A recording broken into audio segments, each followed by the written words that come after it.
بسم اللہ الرحمن الرحیم۔ عاملین سے متعلق ہماری کافی نشستیں ہو چکی ہیں، جس میں بعض نشستوں میں ہم نے عاملین کی اقسام، عاملین کی پہچان کے مختلف طریقہ کار اور مختلف علامات بیان کی تھیں، جس کے وجہ سے انسان عامل کی شناخت کرنے میں کبھی غلطی نہیں کر سکتا تھا۔ جب یہ سلسلہ شروع ہوا تو کچھ لوگوں کی طرف سے اعتراضات اور کچھ لوگوں کی طرف سے دھمکی آمیز پیغامات، دونوں طریقوں سے اس سلسلے کو روکنے کی کوشش کی گئی۔ الحمدللہ دھمکیاں تو کبھی خاطر میں نہیں لایا، اور جہاں تک رہ گیا معترضین کے اعتراضات، وہ بھی کوئی ایسے قوی نہیں ہوتے کہ بندہ ان کے جوابات دینا لازمی اور ضروری سمجھے، لیکن صرف اس وجہ سے اس کا جواب دیا گیا کہ اکثر و بیشتر وہ اعتراضات جو اٹھاتے ہیں وہ عوام کے سامنے وہ اعتراض اٹھایا جاتا ہے، اور یہ باور کروایا جاتا ہے کہ یہ تو مولانا کی بات درست نہیں ہے، اور یہ اس کے اندر قباحت ہے، یہ ہے وہ۔ اب اگر ہم اس کا جواب نہیں دیتے تو عوام یہ سمجھے گی شاید کہ اعتراض کرنے والے کا اعتراض درست باتوں پر مشتمل ہے، تو لہٰذا اسی سوچ کے تحت جوابات دینے کا سلسلہ شروع رکھا۔ لیکن اس میں ایک بات عرض کرتا چلوں، ایک تو ہے وہ شخص جو عملیات کا لبادہ اوڑھ کر کے لوگوں کو بیوقوف بناتا ہے، اس کے پیچھے کچھ مقاصد ہوتے ہیں، جیسا کہ وہ ظاہر ہے کہ وہ اپنے معاش اور روزگار کے مسائل اس کے ذریعے سے حل کرنا چاہتا ہے۔ لیکن حیرت کی بات یہ ہے کہ جب وہ لوگ جو ان کی حقیقت سے واقف ہوتے ہیں، بخوبی جانتے ہیں کہ یہ شخص عملیات کا عالم ہونا، عملیات کی فیلڈ سے وابستگی ان کی وہ تو دور کی بات ہے، بلکہ عملیات کی جو الف بے ہے اس سے بھی یہ لوگ آشنا نہیں ہیں، بخوبی وہ جانتے ہیں کہ یہ لوگ ڈھونگی ہیں، بخوبی وہ جانتے ہیں کہ یہ فسادی ہیں، بخوبی جانتے ہیں کہ یہ فراڈی ہیں، بخوبی وہ جانتے ہیں کہ وہ اس فیلڈ سے ان کا دور دور تک بھی واسطہ کوئی نہیں ہے۔ لیکن اس کے باوجود جس وقت ہم ان کے اوپر جرح و قدع کرتے ہیں تو یہ لوگ فوراً آگے بڑھ کر کے ان کی طرف سے وکالت کرتے ہیں، اور یہ اپنے حلیے کی وجہ سے یا اپنی جو ظاہری پوسٹ اللہ تعالیٰ نے ان کو دی بھی ہے، ظاہری مرتبہ مقام ان کو ملا ہوا ہے، اس کو حجت اور دلیل کے طور پہ پیش کرتے ہیں، اور کہتے ہیں دیکھو جب ہمارے جیسا بندہ ہم بھی جانتے ہیں، ہم ان کی تائید کر رہے ہیں، تو یہ کیسے غلط ہو سکتا ہے، یہ ہو سکتا ہے، اس کو کچھ نہ کچھ تو علم ہے، یہ وہ اس قسم کی دیگر دلیلیں تو وہ اپنی جگہ پہ دیتے ہیں۔ لیکن افسوس اس بات پر ہوتا ہے جس وقت ہم دلائل کی روشنی میں ان کو غلط ثابت کرتے ہیں، اور دلائل کی روشنی میں ان کو نفسیاتی مریض ثابت کرتے ہیں، دلائل کی روشنی میں ان کو سفید جاہل ثابت کرتے ہیں، تو وہ لوگ اس کے اوپر جو ہے وہ توڑ بڑوڑ کر کے باتیں کرتے ہیں، یا ہمارے دلائل کی غلط تعبیر کرتے ہیں، اور اس سے جان بوجھ کر کے قصداً یا عمداً غلط مقاصد اور غلط اس کے مطالب بیان کرتے ہیں۔ تو میرے بھائی، یہاں آج کی اس نشست کے اندر چند باتیں ایسے ہی لوگوں سے کرنا چاہتا ہوں جو لوگ ان لوگوں کی تعلق داری میں، ان لوگوں کی رفاقت میں، ان کی محبت میں اور ان کے رشتہ داریوں کی پاس کرتے ہوئے، ان کا لحاظ کرتے ہوئے، یا کوئی بھی وجہ ہو جس کی وجہ سے وہ ان کا لحاظ کر رہے ہیں، ان کی بے جا حمایت کر کے اپنا دین اور دنیا اور آخرت یہ دونوں برباد کر رہے ہیں۔ پہلی بات تو یہ پیش نظر رہے اور ان کو اچھے سے معلوم ہونا چاہیے کہ دھوکہ یہ بہت بڑا جرم ہے اور گناہ کبیرہ ہے، صحیح ہے۔ یہ جو احادیث شریف کے اندر جن گناہوں کا باقاعدہ ذکر کیا گیا ہے شرع میں، اس کے اندر ایک دھوکہ بھی ہے، تو معلوم ہوا کہ کبائر کے اندر یہ آتا ہے کہ جو شخص عامل نہیں ہے وہ عامل بن کر کے بیٹھا ہوا ہے، اور آپ بخوبی جانتے ہیں کہ بھئی اس کے پاس یہ علم نہیں ہے، اس کے باوجود آپ ان کے لیے گراہک تلاش کر لے کر کے جاتے ہیں، آپ ان کے لیے لوگوں کو اس کی طرف متوجہ کر رہے ہیں۔ کیوں؟ اور دلیل یہ دیتے ہیں کہ یہ چاہتے ہیں کہ بھئی ان کی 2 وقت کی روٹی کا بندوبست بخوبی ہو سکے، غریب ہے تو ہم اس کے ساتھ مدد کرنا چاہتے ہیں، تو یہ کرنا چاہتے ہیں، تمہارے کو اتنی مدد کی پڑی اپنی جیب سے مدد کرو، کیوں غریب لوگوں کی جیبوں کے اوپر آپ ڈاکہ ڈالتے ہو؟ سیدھا سیدھا بولو کہ بھی ان کی مدد کرتے ہو سکتا ہے اللہ تعالیٰ تمہارا کام ویسے کرتے. یہ کیوں بولتے ہو کہ یہ بہت بڑا عامل ہے، بڑا ماہر ہے، بڑا کامل ہے، اور یہ ہے وہ ہے، بڑا بزرگی ہے تو بڑا اللہ والا ہے؟ ایسے فراڈی آدمی کو اللہ والا کہنا یہ اللہ والوں کی توہین ہے. ایسے فسادی لوگوں کو اللہ والا سمجھنا یا لوگوں کو بیان کرنا یہ اللہ والوں کی توہین ہے. اللہ والے لوگوں کو فائدہ دیتے ہیں، نقصان نہیں دیتے.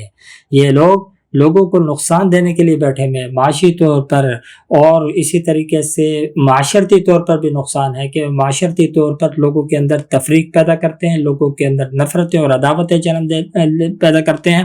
تو آپ ایسے لوگوں کو اللہ والا کہتے ہیں؟ آپ کو شرم آنی چاہیے ایسے لوگوں کو اللہ والا کہتے ہوئے وقت. آپ کی نظر کے اندر صرف یہی ہے کہ بھئی ایک آدمی باوضو رہے، آپ کی نظر کے اندر اتنا کافی ہے کہ ایک آدمی 5 وقتہ نماز کی پابندی کرتا رہے اور قرآن شریف کی تلاوت کرتا رہے، باوجود اس کے کہ وہ دھوکہ دیتا رہے پھر بھی وہ اللہ والا ہے، باوجود اس کے کہ وہ لوگوں کے اندر افتراق و انتشار پیدا کرے پھر بھی وہ اللہ والا ہے. صرف چند شعبدے دکھا دیے، چند کرامات کے نام کے اوپر اس نے لوگوں کو بیوقوف بنا لیا، آپ کی نظر میں وہ اللہ والا بن گیا. میرے بھائی اللہ والے جو ہوتے ہیں وہ جس طریقے سے اللہ رب العالمین کے احکامات کی پاسداری اور پابندی کرتے ہیں، وہ صرف حقوق اللہ کو پورا نہیں کرتے، حقوق العباد میں وہ حقوق اللہ کی بنسبت زیادہ ڈرتے ہیں، وہ ان کو بخوبی پورا کرتے ہیں. پھر اس کے بعد وہ دعویٰ کرتے ہیں اللہ والوں، بلکہ وہ دعویٰ بھی نہیں کرتے، وہ تو دنیا ان کے متعلق کہتی ہے. یہ بدبخت لوگ تو خود اپنے آپ کو کہتے ہیں بھی ہم بڑے بزرگ ہیں، ہم بڑے اللہ والے، ہماری اتنی پڑھائی ہیں، ہمارے اتنا جو ہے وہ روز کے معمولات ہیں، تو یہ ہے تو وہ ہے. تو جو لوگ لوگوں کے اندر اپنی تشہیر کر رہے ہوں اس کو آپ اللہ والا کہتے ہیں. آپ کس طریقے سے اس کو اللہ والا کہتے ہیں جب آپ کو پتہ ہے کہ دھوکے باز ہے، ڈھونگی ہے، فسادی ہے، اس کو پتہ کوئی بھی نہیں ہوتا، لیکن اس کے باوجود بھی آپ اس کو کیا کر رہے ہیں؟ اللہ والا کہہ رہے ہیں. بلکہ بڑا ایک عجیب لطیفہ نظر آتا ہے. میں نے سابقہ کسی نشست میں کہا تھا عامل کی جو اصل پتہ چلتا ہے وہ کس چیز سے پتہ چلتا ہے؟ جس وقت وہ کسی مرض کی تعیین کرتا ہے، تشخیص کرتا ہے، تو اس کی تشخیص بیان کرتی ہے کہ یہ کتنا کامل ہے، کتنا ماہر ہے. تو اس کی تشخیص کے متعلق میں نے بہت سے ایسے لوگوں کے واقعات میں نے بیان کیے ہیں. آج کے اس نشست میں ایسے ہی ایک واقعہ اور بیان کروں. یہ لوگ لوگوں کو گھیرنے کے چکر میں رہتے ہیں. کسی کو دیکھ لے وہ تھوڑا سا لنگڑا کر کے چل رہا ہے، وہ اٹھ کے وہ بیچارہ بیٹھا ہوا تھا، کافی دیر تک بیٹھا، اس کا وہ ٹانگ سن ہوئی پڑی ہے، وہ تھوڑا سا لنگڑا کے چلے گا، ہاں کوئی تکلیف ہو بولے گا ٹانگ سن ہوگی، ہو اثرات کا معاملہ ہے، اور لے کر کے بیٹھ جائیں گے، اس کو 2 گھنٹے تک دم کر دیں. ایسے ہی بڑا عجیب واقعہ سامنے آیا. کوئی ساتھی ہے، وہ بھی ظاہر بات ہے بہت زیادہ مالدار نہیں ہے، 2 کمروں کا گھر ہے، تو ایک ایسے ہی جعلی اور نام نہاد عامل اس کے گھر کے اندر چلا گیا. تو جس وقت وہ گیا اتفاق سے وہ لوگ ان کے فیملی ٹائم سے آپس کے اندر، تو وہ کہیں جانے کی تیاری کر رہے تھے گھومنے کے چکر میں بھی بچوں کے ساتھ. انہوں نے کہا کہ آپ کی فیملی آ گئی، آپ بھی چلتے بنے ہمارے ساتھ. تو اندھا کیا چاہتا ہے؟ 2 آنکھیں. وہ فوراً تیار ہو گیا ساتھ جانے کے لیے. جب گھوم پھر کر کے آیا واپسی، اب وہ 2 کمرے کا گھر، ایک کے اندر اس کے ظاہر بات ہے وائف بھی تھی، دوسری طرف بیٹھ گئی عورتوں کے ساتھ. اب دوسرا جو کمرہ ہے اس کے اندر صورتحال یہ تھی، ایک صوفہ بچھا ہوتا ہے، اس میں حضرت پیر صاحب جو ہے وہ دراز ہو گئے. اب وہ جو صاحب خانہ ہے وہ بیچارہ پریشان حال، تھکا ہوا، وہ خود جو اس نے واقعہ میرے کو بیان کیا، کہنے لگا کہ کبھی گھومے پھرے ہم ایسے نہیں تھے، تو دیر تک گھومے تو بہت تھکاوٹ ہو رہی ہے. ابھی حضرت وہاں پہ دراز ہو گئے، دوسرے روم میں نہیں جا سکتا ہوں، یہاں پہ کوئی سونے کی جگہ نہیں ہے، بیٹھا ہوں. جب حضرت کی نیند پوری ہوگی اٹھے تو میرے کو دیکھا نیند کی شدت سے میری آنکھیں جو ہے وہ سرخ ہو رہی. تو کہنے لگے کیا ہوا؟ طبیعت صحیح نہیں لگ رہی، آنکھیں لال ہو رہی ہیں. انہوں نے کہا کہ ہاں بس تھوڑا سا مسئلہ ہے، کچھ سر پہ درد ہو رہا ہے. تو فوراً اس نے چیک کرنا شروع کر دیا اور بولا اثرات کا معاملہ ہے، اور پھر لگ گیا، شروع ہو گیا پڑھائی کرنا. کافی دیر تک پڑھائی کی، پوچھا اب کیسا ہے؟ اس نے بولا ابھی بھی ویسے ہے. پھر کافی دیر پڑھائی کی، پھر کہا کہ اب کیسا ہے؟ کہا کہ ابھی بھی ویسے ہے. تیسری مرتبہ پڑھائی کر کے کہنے لگا اب کیسا ہے؟ تو انہوں نے بولا ایسا ہے یار. اس سے بولو اس کو چھوڑ دو، یہ والے دم جو دم سے تم فارغ ہو گئے نا، تم نے نیند کر لی ہے، وہی میں نیند کروں گا تو میرا بھی یہ سر کا درد سیٹ ہو جائے گا. پھر حضرت سیٹ ہو کے آرام سے بیٹھ گیا. تو وہی ہوا جو انہوں نے آرام کیا تو سیٹ ہو گیا. تو پہلی بات تو یہ کہ جو عامل ہوتے ہیں وہ اپنے آپ کو خود پیش نہیں کرتا، آ جاؤ تیرے ساتھ یہ معاملہ ہے، اس کو یہ کریں وہ کریں فلاں کریں دبکا نہ کریں. بدبخت جو ہے خود اپنی تشہیر کرنے کے لیے خود لوگوں کو پکڑتے ہیں، اپنے زیر نگی لگانے کے لیے، اپنے احسان جتانے کے لیے. ایسی ایک اور واقعہ کہ بھئی یہ لوگوں کی عادت ہے، ایسے کسی کو دھوکے میں رکھا ہوا تھا کہ تمہارے اوپر جادو ہو رہا ہے، مسلسل ہو رہا ہے، تو فلانا ہو رہا ہے، یہ ہو رہا ہے، وہ ہو رہا ہے، ٹھیک ہے، اور ہم تمہارا علاج کر رہے ہیں، تو یہ کرتے ہیں تو وہ کرتے ہیں، اس نام کے اوپر ان سے ہٹتے رہے، ان کے بلڈ بیچ کر کے کھائے اور بہت سارے معاملات ان کے پیسوں سے کیے۔ اس کے بعد جناب آخر کے اندر آ کر کے کسی مسئلے میں آپس میں اختلاف ہو گیا۔ اب جب اختلاف ہوا تو اس کے بعد حضرت پیر صاحب فرمانے لگے کہ یہ لوگ تو میرے احسان کے نیچے ہیں، ٹھیک ہے، جبکہ فائدے خود اٹھائے میں، معاشی طور پر ان کو خوب لوٹ کر کے کھایا، کہنے لگے ہمارے احسان کے نیچے ہے، لیکن آج ہمارے کو آنکھیں دکھاتے ہیں احسان کے نیچے کیا، یہ تو ہم تھے جس کی وجہ سے یہ زمین کے اوپر چل پھر رہے ہیں، اگر ہم نہیں ہوتے تو کیا ہوتا، یہ ان کی تو قبر خود ہی بھی تھی، ہماری پڑھائیوں کی وجہ سے یہ رہے۔ تو اگر تم ماشاءاللہ اتنے بڑے عامل ہو، اتنے بڑے کامل ہو، ایسے جتنے لوگ ہیں سب کے لیے میں کہہ رہا ہوں، اگر اتنے کامل ہو تو اپنے معاش اور روزگار کا بندوبست کر لو نا انہیں پڑھائیوں کے ساتھ۔ تم لوگوں کی جیبوں کے اوپر ڈاکہ ڈال کر کے اپنے آپ کو کامل کہتے ہو، کامل وہ ہوتا ہے جو لوگوں کے اوپر نظر رکھتا ہے، لوگوں کے پیسوں کے اوپر نظر رکھتا ہے، اپنا ذریعہ معاش ان سے پوچھو، ان کا کوئی نہیں ہوتا، کیوں؟ اسی کو دھندا بنایا ہوا ہے، یہ ان کا روزگار ہے، اسی سے کمانا ہے، اسی سے کھانا ہے، اور لوگوں کو روزی کے لیے یہ تعویذ دے رہے ہیں۔ ایسے لوگ جو خود اپنے کھانے کے لیے، اپنی ضروریات کے لیے لوگوں سے بھیک مانگتے ہیں، اپنی ضروریات پوری کرنے کے لیے لوگوں کو کیا کر رہے ہیں، ان سے زکوٰۃ فطر اور صدقے تک وصول کر رہے ہیں، اور لوگوں کو معاش اور روزگار کے لیے دم کر رہے ہیں۔ کیا عجیب تماشا ہے، اور لوگ بھی ایسے بیوقوف ہیں کہ بھی تمہارے ہی سے جیبوں کے اوپر وہ آدمی ڈاکہ ڈال رہا ہے، تمہارے سے اپنی ضرورتیں وہ پوری کر رہا ہے، اور تمہارے سے ہی وہ کیا کر رہا ہے، تمہارے ہی روزگار کے اضافے کے لیے اور تمہارے روزگار کی بندشوں کو کھولنے کے لیے وہ 2.5 گھنٹے کے دم تمہارے کو کر رہے ہیں۔ تو ان کی عقل کے اوپر ماتم کرنے کو کم دل چاہتا ہے، لیکن جو ایسے لوگوں کے ہاتھوں برباد ہوتے ہیں ان کی عقل پہ ماتم کرنے کو زیادہ دل چاہتا ہے کہ بھائی وہ شخص تو تمہارے ٹکڑوں کے اوپر پل رہا ہے اور تمہاری روزی کے دروازے وہ لوگ کھول رہے ہیں، تو یہ کیا عجیب تماشا ہے۔ اور دوسری چیز یہ ہے کہ یہ کہتے ہیں کہ بھائی کچھ نہ کچھ تو وہ لوگ ہوں گے، ایسے تو نہیں ہو، اب بھائی ایسے کچھ نہ کچھ ہے، میں کہتا ہوں بہت کچھ ہوں گے، سب کچھ ہوں گے۔ ان کو بولو کہ بھائی میں ایک عرصہ ہو گیا تم لوگوں کے پیچھے پڑا ہوا ہوں، ایک عرصہ ہو گیا تمہاری میں کپڑے اتار رہا ہوں، ایک عرصہ ہو گیا تمہاری حقیقت سے لوگوں کو میں آشنا کر رہا ہوں، تمہارے جو اوپر تم نے خول اور لبادے اڑے ہوئے وہ خول اور لبادے تمہارے سے اٹھا رہا ہوں، تمہاری حقیقت سے لوگوں کو آشنا کر رہا ہوں۔ اگر تمہارے میں اتنا دم خم ہے تو عملیات کے ذریعے میرے کو مات دے دو، عامل ہو کامل ہو، اور مات دے دو اس کے ذریعے سے، میرے کو کھلا دشمن سمجھتے ہو، میرے لیے پیغامات بھیجتے ہو، میرے کو دھمکیاں دیتے ہو، تو وہ دھمکیاں نہیں دو، میرے اوپر عمل کر لو، اس طریقے سے میرا راستہ روک لو، میری زبان بند کر دو، میرے کو نیچا دکھا دو۔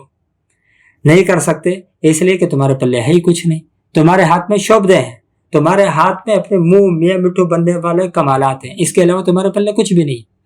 لیکن افسوس ان لوگوں کے اوپر ہوتا ہے جو ان حقیقتوں کو جاننے کے باوجود ان کی وکالت کرتے ہیں، ان کی تمام تر خباثتوں کا، ان کے تمام تر فسق و فجور کا ان کو مکمل علم ہے، لیکن وہ اپنی قرابتوں کی وجہ سے، اپنے تعلقات کی وجہ سے وہ کیا کرتے ہیں، ان کی طرفداری کرتے ہیں، اور نہ صرف طرفداری کرتے ہیں بلکہ جب کوئی ان کی حقیقت بیان کرتا ہے ان کو آ کر کے دلیلیں پڑھ کر کے سناتے ہیں کہ نہیں جی تمہارا حق نہیں بنتا، آپ ان سے نہ پوچھیں، آپ ان سے نہ الجھیں۔ بھئی کیوں نہ الجھیں؟ بھئی قرآن کریم میں آیا جس چیز کا تمہارے کو علم نہیں ہے اس کے بارے میں آپ بات نہیں کرو۔ تو میرے بھائی علم کیسے نہیں ہے، میں نے تو ان لوگوں کو اتنا تو عالم بنا ہی دیا ہے، اتنا تو میں نے بتا دیا، اس معاملے کے اندر تو میں نے عوام کو بالکل واضح طور پہ خبریں دے دی ہیں کہ بھئی دیکھیں شریعت کی روح سے اگر کوئی کسی کے اوپر تہمت لگاتا ہے کہ فلانا ایسا ہے یا اس نے ایسا کیا ہے، اس کو الزام کہتے ہیں، اور جس کے اوپر لگایا جا رہا ہے، جو لگانے والا ہے وہ کیا کر رہا ہے، ایک دعویٰ رکھتا ہے کسی کے اوپر، تو میں نے حدیث کی روح سے بیان کیا تھا کہ جو دعویٰ کر رکھنے والا ہے اس کے اوپر ہے گواہوں کے ساتھ اس چیز کو ثابت کرے، اور اگر اس کے پاس گواہ نہیں ہے تو پھر جس کے اوپر دعویٰ رکھا جا رہا ہے وہ قسم اٹھائے، تو معاملہ تو نہیں بڑھ جاتا ہے۔ اب ایک آدمی اگر اس کو کہتا ہے بھی تم نے الزام لگایا ہے، اس کے اوپر اب بینہ قائم کرے، آپ اس کو کہتے ہیں بھی تمہارے کو اس معاملے کا علم نہیں ہے، بھی کیوں نہیں ہے، اس کو پتہ ہے، الزام کا اس کو پتہ ہے اور گواہ طلب کرنے کا اس کو پتہ ہے، تو کیا علم کو نہیں ہے، اس کو کس چیز کی بات آپ کر رہے ہو؟ آپ یہ چاہتے ہو کہ بھئی عملیات کا پورا ایک آدمی عالم بنے، اس کے بعد آ کر کے اس کے کیا کرے، وہ دلیل طلب کرے، کیوں بھائی اس کے بعد دلیل کیوں طلب کرے؟ اب اس کی ایک میں مثال دیتا ہوں. اگر کسی فیلڈ کے متعلق کوئی دو آدمی ایک دوسرے کے متعلق اگر الزام تراشی کر لیتے ہیں کسی بھی فیلڈ کے متعلق، اور کیس کے اندر وہ کیا کیس جو عدالت کے اندر چلا جاتا ہے، تو کیا کوئی بھی شخص قاضی کے سامنے اگر وہ یہ دلیل دینا شروع کر دے کہ بھی آپ کو اس فیلڈ کی نالج نہیں ہے، پہلے آپ اس کی نالج کریں اس کے بعد اس مسئلے کے اندر آ کر کے فیصلہ کیجیے گا، تو یہ معاملہ درست ہوگا؟ بھئی یہاں تو سیدھی سی بات ہے، الزام کے ثبوت کے لیے گواہ آپ پیش کرو. آپ لوگوں کو یہ ٹرک کی بتی کے پیچھے لگا رہے ہو، جو وہ جاہل لوگ دلیلیں دیتے ہیں وہ آپ بھی دلیلیں دے رہے ہو کہ بھئی ان لوگوں کو چونکہ علم نہیں ہے تو لوگوں کے لیے دلیل کا پوچھنا جو ہے وہ صحیح نہیں ہے. اور پھر کیسی بے وقوفانہ اور احمقانہ انہوں نے دلیل پیش کی. کہتے ہیں کہ بھئی اگر کوئی آدمی شرعی مسئلے کے اندر چلا جاتا ہے کسی عالم کے پاس، وہ مسئلہ اس کو بتا دے، تو اب عام آدمی کے لیے کیا یہ بات لازم ہے کہ اس سے دلیل طلب کریں؟ یہ بات تو ٹھیک ہے، مسائل کے اندر تو دلیل طلب نہیں کی جائے گی، لیکن الزامات کے اندر تو دلیل طلب کرنے کا حکم ہمارے کو شریعت نے کہا ہے. بینہ کو طلب کرنے کا حکم ہمارے کو شریعت نے کہا ہے. آپ الزام کو مسئلے کے ساتھ تعبیر کر رہے ہیں، آپ کس چیز کو قیاس کر رہے ہیں؟ صرف عوام کی آنکھوں کے اندر دھول جھونکنا چاہتے ہیں؟ آپ اللہ کی عدالت میں کیا کہیں گے؟ شرم نہیں آتی یہ بات کرتے ہوئے؟ اتنے بے غیرت ہو چکے ہو، اتنے ذلیل اور کمینے پن پہ اتر چکے ہو، اپنے آپ کو آپ دین کا ٹھیکیدار بھی کہتے ہو اور اس کے باوجود لوگوں کو غلط گائیڈ بھی کر رہے ہو. آپ جانتے ہو کہ ہم غلط گائیڈ کر رہے ہیں، لیکن اس کے باوجود قصدن اور عمدن کرتے ہو. آپ بھی فاسق ہو، آپ بھی اتنے ہی گناہ گار ہو، بلکہ اس سے زیادہ گناہ گار ہو. فسق آپ کا اس سے بڑا ہوا ہے، آپ اس سے زیادہ دجال ہیں، آپ اس سے زیادہ کذاب ہیں، اس لیے کہ اس کے دنیا کے اغراض و مقاصد ہیں. لیکن آپ کا کیا مقصد ہے؟ صرف اس کے لیے دکانداری چلاتے رہنا. اور اگر کوئی آدمی اس کے راستہ روکنا چاہ رہا ہے، آپ اس کے لیے شریعت کی دلائل کو بھی کیا کر رہے ہیں؟ توڑ مڑوڑ کر کے اپنے مقاصد حاصل کرنا چاہتے ہیں. تو پھر وَلَا تَشْتَرُوا بِآيَاتِي ثَمَنًا قَلِيلًا کا کیا مطلب ہوا؟ آپ بالکل فاسق ہیں اور ان سے بڑا فاسق ہیں، ان سے بڑے مجرم آپ لوگ ہیں. آپ کو شرم آنی چاہیے. آپ کہتے ہیں کہ بھئی آپ ان کے حلیے کے لحاظ نہیں کرتے، ہم تو تمہارے حلیے کا بھی لحاظ نہیں کریں گے. ہم نہیں دیکھیں گے کہ جو آدمی ان کی وکالت میں ہمارے سامنے آ رہا ہے وہ ہے کون، وہ کوئی عالم ہے، وہ کوئی امام ہے. ہمارے کو اس سے غرض نہیں ہے، ہمارے کو دیکھنا ہے کہ تمہارا یہ طرز عمل کیا ہے. اگر آپ ان بدکار لوگوں کی، گناہگار لوگوں کی طرفداری کرتے ہوئے غلط قسم کے دلائل کو توڑ مڑوڑ کے پیش کریں گے تو ہم آپ کی ٹانگیں پہلے چیریں گے، بعد میں ان کے پیچھے آئیں گے. دعا فرمائے اللہ رب العالمین ہمارے کو سمجھنے کی اور اس پر عمل کرنے کی توفیق عطا فرمائے.